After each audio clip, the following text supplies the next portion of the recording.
साथियों, जय हिंद। साथियों, अभी कल पेट की परीक्षा संपन्न हुई है, तो मैं अभ्यर्थियों को इसमें कितनी जलालत झेलनी पड़ी, मैं उनके दर्द के बारे में थोड़ा आपसे शेयर करना चाहता हूँ। तो सबसे पहले मैं बताना चाहता हूँ कि पेट है क्या। यह जो है समूह ग की भर्ती के लिए सरकार के द्वारा नई परीक्षा का सृजन किया गया है, जिसका नाम है पेट। पेट का फुल फॉर्म है प्रीलिमिनरी एलिजिबिलिटी टेस्ट, प्रारंभिक अर्हता परीक्षा या प्रारंभिक पात्रता परीक्षा। जैसे पहले टीचर की भर्ती के लिए टीईटी आया था, यानी टीचर एलिजिबिलिटी टेस्ट, शिक्षक पात्रता परीक्षा, उसी तरह से यह पेट परीक्षा भी आई है, जिसका मूल उद्देश्य है समूह ग की भर्ती के लिए युवाओं को तैयार करना। यानी समूह ग की भर्ती में अब वही छात्र भाग ले सकेंगे जो इस पेट परीक्षा में उत्तीर्ण होंगे। वैसे तो इस परीक्षा में कोई निर्धारित अंक नहीं है, इसमें अभ्यर्थी जितना अधिक से अधिक स्कोर कर सकता है उतना करने की ज़रूरत है। टेट और पेट में यही अंतर है कि टेट में अंक निर्धारित था, लेकिन पेट में अंक निर्धारित नहीं है। तो अब जो कल की घटनाएं हैं, मैं उस पर थोड़ा प्रकाश डालना चाहता हूं। तो यह परीक्षा लगभग सभी ज़िलों में संपन्न हुई है। जो लड़कियों की परीक्षा थी उनके ज़िले में थी, लेकिन जो लड़कों की परीक्षा थी वह अपने ज़िले से बगल के ज़िले में थी। तो कुछ लोगों के सेंटर नज़दीक थे, 25-30 किलोमीटर के अंदर, जो यह सोच रहे थे कि हम तो 1 घंटे 2 घंटे में आराम से पहुंच जाएंगे। लेकिन जब वे सड़क पर आते हैं और सड़क का नज़ारा देखते हैं तो युवाओं का हुजूम सभी सड़कों पर दिखाई देता है। मैं आपके सामने एक वीडियो शेयर करना चाहता हूँ, ज़रा उसका नज़ारा देखिए।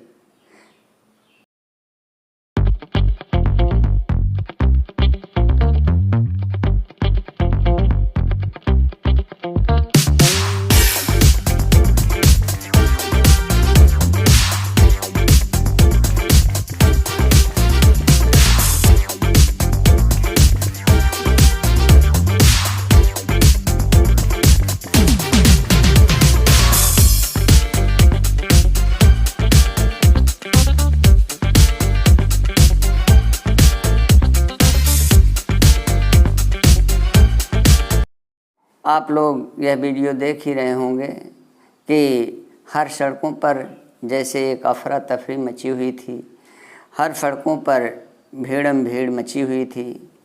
लोग अपने अपनी मंजिल को पाने के लिए बहुत तेज़ी से दौड़ रहे थे, चल रहे थे। कोई बाइक से तो कोई 4 चक्के से, कोई किसी से। अपने अपने मंजिल को पाने के लिए लोग बेताब थे। लेकिन जब वे अपने सेंटर को, ज़िले की मंजिल को छूना चाहते थे, तो जब लगभग 20 किलोमीटर शहर नज़दीक था, उसी समय देखते हैं कि कोई भी व्यक्ति एक दूसरे के आगे नहीं जा सकता था, अर्थात जाम लग गया। लगभग 20 किलोमीटर लोग जाम में फंस गए। लेकिन कुछ युवाओं ने अपने धैर्य को नहीं छोड़ा। वे 20 किलोमीटर पहले से ही दौड़ना शुरू कर दिए और लगभग 3.5 घंटे की दौड़ के बाद वे अपने मंजिल को प्राप्त कर सके। मैं ऐसे युवाओं को नमन करना चाहता हूँ जो ऐसे संकट की घड़ी में भी अपने धैर्य को नहीं छोड़े और अपनी मंजिल को पाने के लिए आगे बढ़ते रहे। तो निश्चय ही अगर ऐसे जवान अपनी मंजिल को पाने के लिए धैर्य का सहारा लेकर के धैर्य धारण करते रहेंगे तो निश्चित है सफलता उनके कदम चूमेगी। और सबसे मुख्य बात यही है, एक मनुष्य को मुसीबत की घड़ी में धैर्य धारण अवश्य करना चाहिए। यदि वह धैर्य धारण करता है तो निश्चित ही सफलता उसके कदम चूमेगी और एक न एक दिन सफलता उन्हें अवश्य मिलेगी। तो ये नज़ारा एक ही ज़िले का नहीं है, बल्कि लगभग सभी ज़िलों में ये अफरा तफरी थी। 10 किलोमीटर 15 किलोमीटर लगभग हर ज़िलों में जाम लगा हुआ था। हज़ारों छात्राओं की परीक्षा छूट गई। यहाँ तक कि लोग सड़क के किनारे बैठकर रो रहे थे।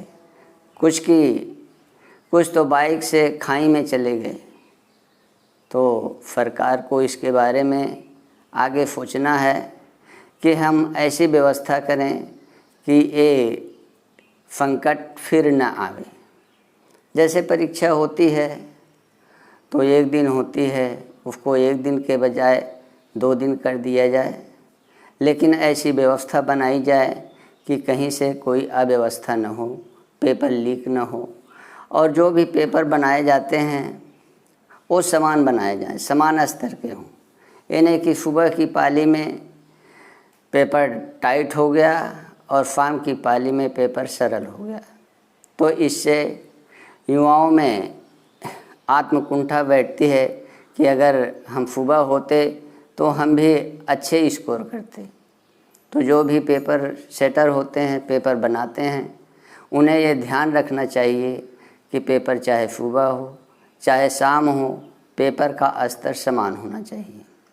और सरकार को थोड़ा ये ध्यान रखना है कि जो भी हम समय निर्धारित करें, युवाओं में कोई ऐसा चीज़ ना हो कि जिससे वे अपनी मंजिल तक न पहुंच पाएँ। यह परीक्षा बल्कि एक दिन के बजाय 2 दिन में दोनों पालियों में कराई जाए और ऐसी व्यवस्था की जाए कि जहाँ से न तो पेपर लीक हो और न तो कोई अव्यवस्था हो।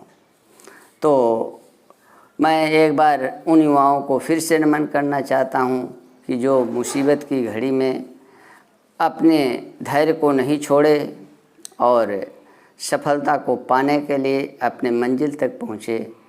तो ऐसे युवाओं को मैं धन्यवाद देना चाहता हूँ और आशीर्वाद देना चाहता हूँ कि एक दिन निश्चित है वे सफलता को प्राप्त करेंगे। तो आज के वीडियो में बस इतना ही। मिलते हैं नेक्स्ट वीडियो में, तब तक के लिए जय हिंद, जय भारत।